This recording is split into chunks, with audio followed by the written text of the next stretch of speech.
Hi people, this class today we will talk about introducing yourself.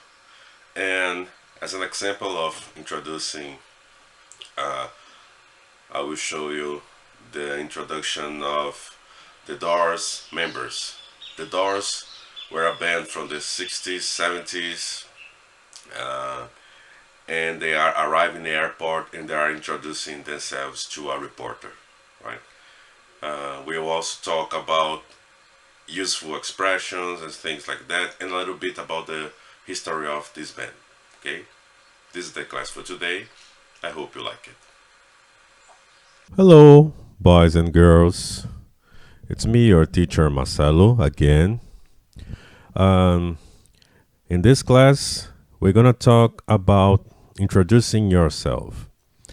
Um, we, I had the previous class, the teacher's introduction, right?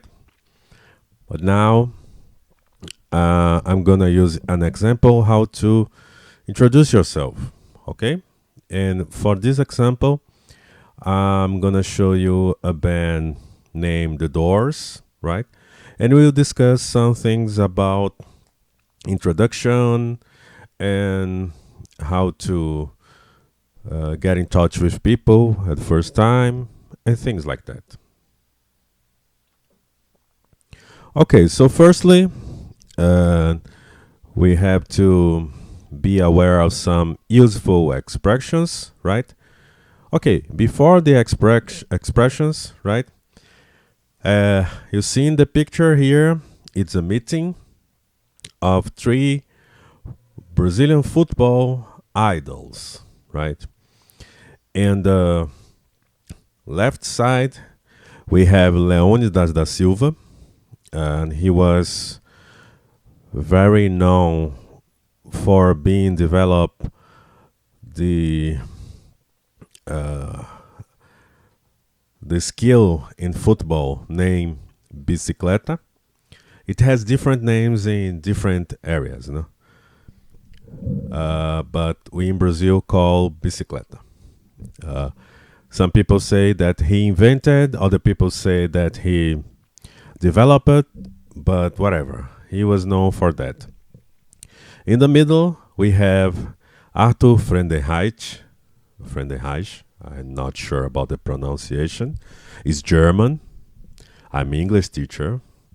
But he was considered to be the first football idol in Brazil in the turn from the 19th to 20th century, right?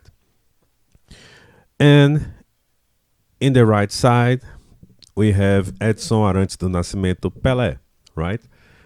Pelé was considered to be the greatest athlete in the 20th century.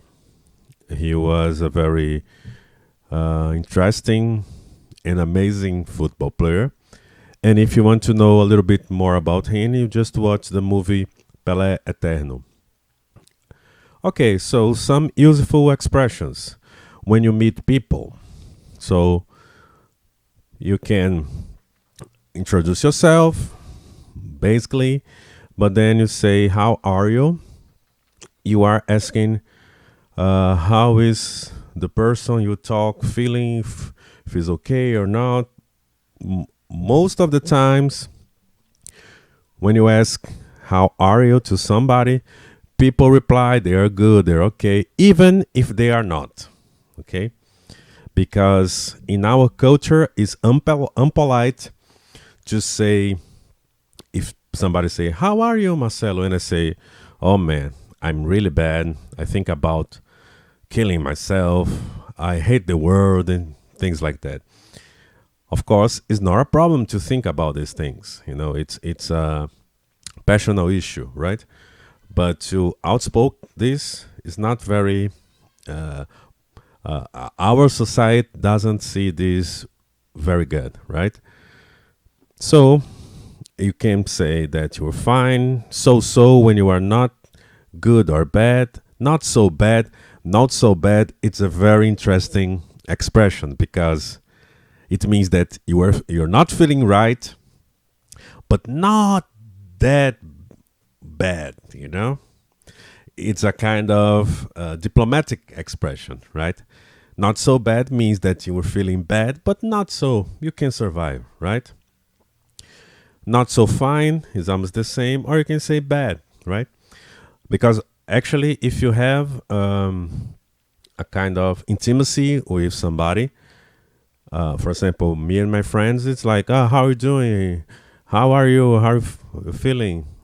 Some of them say, man, I don't even want to talk to anybody today. I'm so bad. I want to stay. I want to stay with myself and talk to me later. Okay. But this you need to have some intimacy with people to give this answer. But we are talking here about the first meeting. Okay. So in the first meeting, just be normal, talk, being diplomatic, and things like that. Okay. So we have good morning, good afternoon, good evening, good night. Just remind you that good evening most of the times is used when you are arriving in a place, and good night is used most of the times when you are leaving a place. Okay, but of course, this rule can be changed depending on the situation, right? Thank you, thanks, thank you very much. And that's is very important thing to say. Mainly when not just, but mainly when you are in another country, in another culture, uh, there is no limit to say thank you, to thank people. There is no limit for that, even if it sounds boring, But to act like that, it's seen with good eyes by most of the people, right? Also, when you say please, sorry, so if you commit some mistake, you just apologize for it, right? When somebody thank you, you reply, not at all, you are welcome. You can choose both of them, right? And when you're leaving the place, when you leave the meeting, see you later, see you soon, bye. You can choose the expression you want when you leave the place. Okay. So here in the picture, the doors introducing themselves. I'm gonna put the link for this introduction, and actually is this interview was made when the band was leaving the plane and arriving the airport, right? Okay, so we're gonna talk a little bit about the doors at the end of this class, right? But let me just give you some information. So, in the top left is the keyboard player Ray Manzarek, right? He is already dead, right? In the top right is the guitar player Robbie Krieger. He's still alive, right? In the bottom left is drummer Jonh Densmore. He's still alive too. I even got a brand new interview of him, answer questions from fans, right? And in the bottom right is Jim Morrison. Jim Morrison is dead too, and he died in 1971 when he was 27 years old, right? And if you see this video of their introduction, it's very short, right? But you can have some information from it. Like, for example, two things I could pinpoint for you is when Ray Manzarek, when the interviewer asked him his age, he did not say his age. He say the date when he was born, right? And remember that in United States, is the most common is to put the month, the day, and the year, right? He say 212 39, right? So probably he didn't want to say his age because he was the oldest of the group, right? And then the other interesting thing is when the interview asks to Jim Morrison occupation, and Jim Morrison just smile, right? So you can interpret this in many ways, but it shows a lot how is his personality. It's a kind of guy who uh, never does what is expected to be done, right? And he said about himself that he's so crazy that he could give some fake money to a cop to try to get rid of some problem, right? This is a very audacious or stupid action to do, right? Here we have the picture of the band, right? The band was active from 67 to 70, 71. When Morrison died, they kept as a trio, and Manzarek and Krieger, they were singing for a while. The band tried to come back years, decades later with another singers, and mainly the singer from a band called The Cult, Ian Astbury, right? But it was kind of weird, right? And here is the lyrics for the song "Hello, I Love You." I also will put the link for the music video.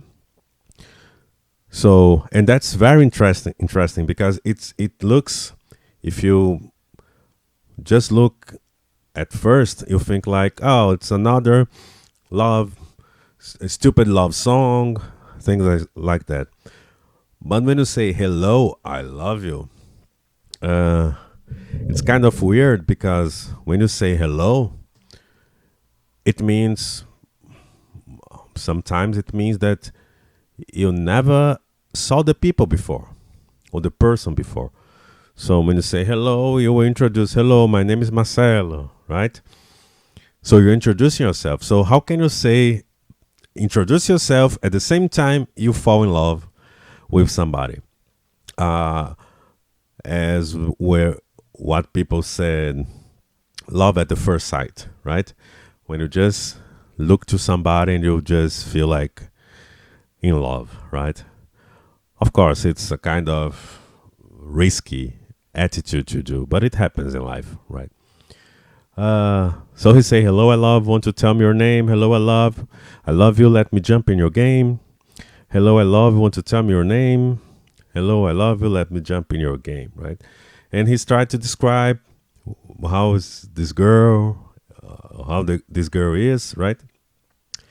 Um, and he keeps on talking about her, uh, like a statue in the sky.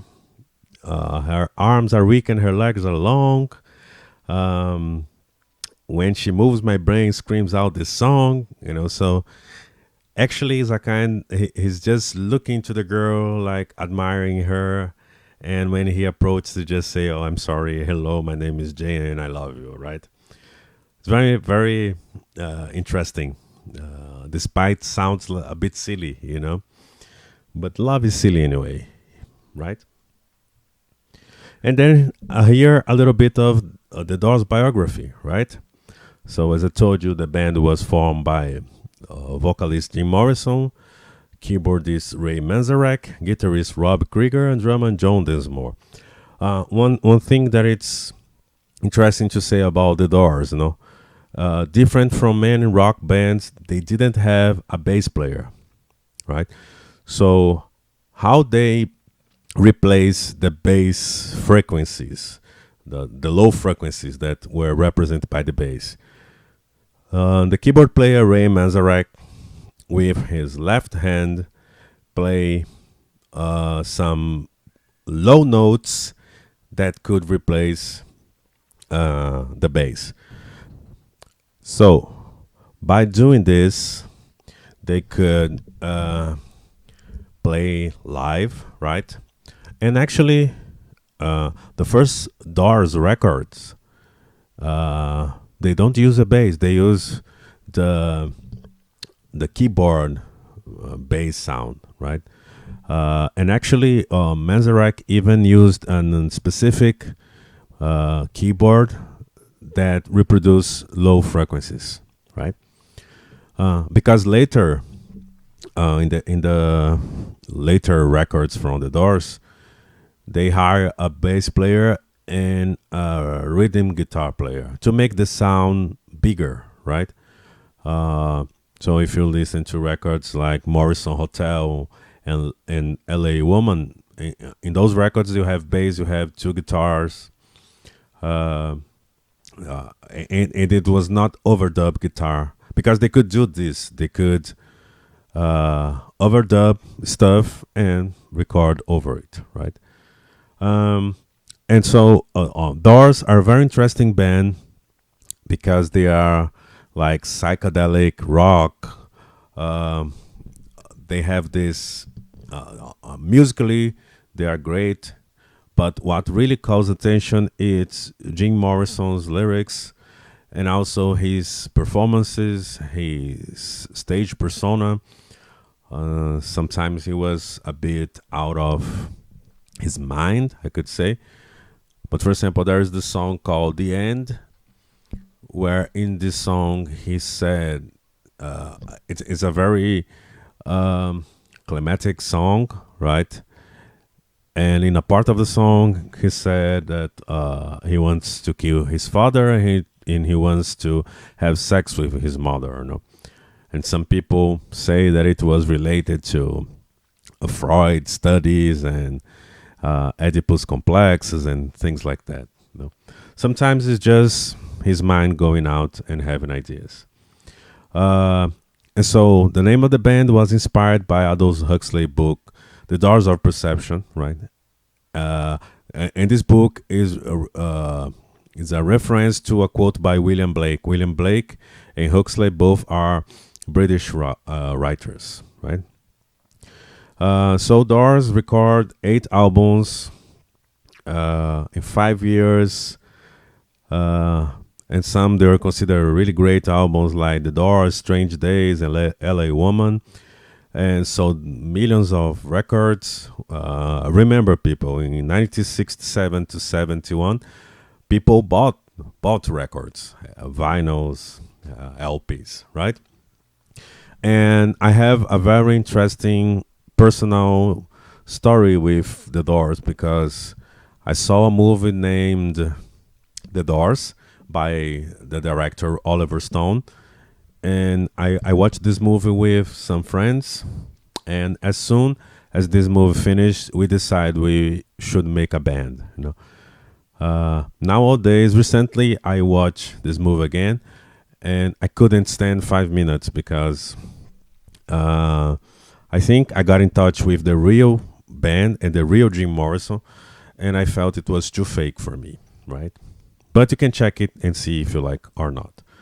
All right, people. So this is our class about introducing yourself, and I hope you enjoy and see you next time.